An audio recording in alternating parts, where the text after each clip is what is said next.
Então, galera, a grande crítica aí nesse lance era exatamente o mercantilismo. Todas aquelas regras do mercantilismo, as regras antigas que a gente viu até nas últimas aulas do ano passado, quando a gente começou a falar de idade moderna, protecionismo, acúmulo de ouro, a balança comercial favorável. A balança comercial favorável nem tanto, porque isso é utilizado ainda hoje.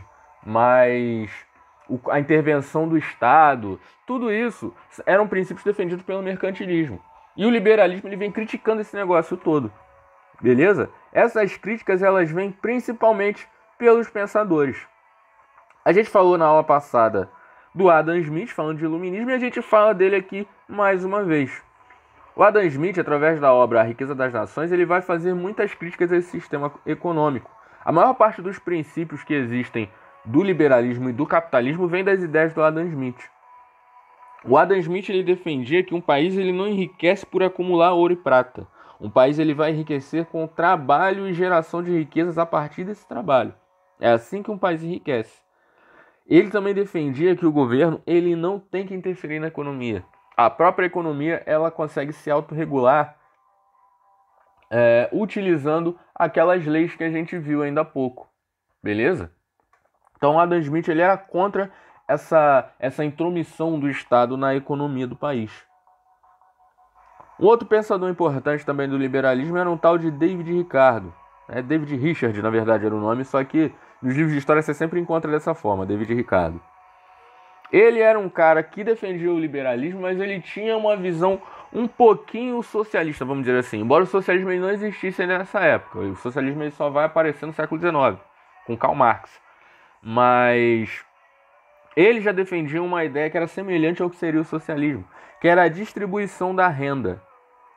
O David Ricardo ele defendia que a renda ela deve ser distribuída pela população.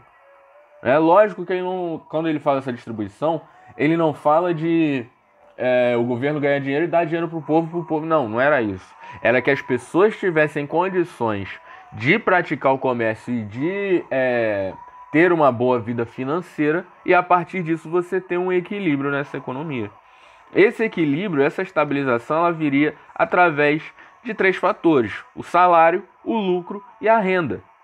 Esses 3 pontos eles deveriam estar equilibrados, porque um desequilíbrio entre qualquer um deles poderia desestabilizar a economia. Se alguém ganhar salário muito mais alto que o outro, se o lucro de um fosse muito mais alto que o do outro, se a renda de um fosse muito maior do que do outro, isso traria desequilíbrio para a economia, segundo as ideias do David Ricardo.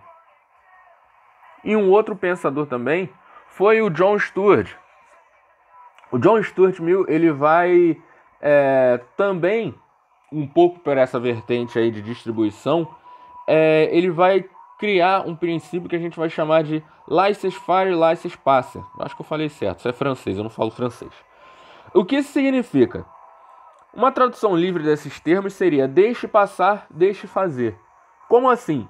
Era algo que vinha das ideias do Adam Smith. Deixe que o cara siga com a sua vida econômica. O Estado tem que deixar as pessoas terem liberdade de criar a sua economia, de fortalecer a sua economia. O Estado ele não tem que ficar interferindo, o Estado não tem que se meter na vida econômica de ninguém. Beleza? E ele também era um cara que defendia uma distribuição dos lucros gerados pela economia, também dessa mesma forma. Ele defendia que as pessoas elas tivessem, através dessa liberdade, condições de fortalecer sua vida econômica e com isso as coisas fossem equilibradas. Só que com o desenvolvimento do capitalismo a gente percebe que isso era sonho. A desigualdade social é um dos pilares do capitalismo. A gente vai até falar disso na próxima aula. Mas o pensamento desses caras era voltado para essa parte, beleza? Então no próximo vídeo, galera, a gente vai falar sobre o liberalismo político. A gente falou sobre liberalismo econômico nesses 2 primeiros vídeos e a gente vai falar do liberalismo político no próximo vídeo.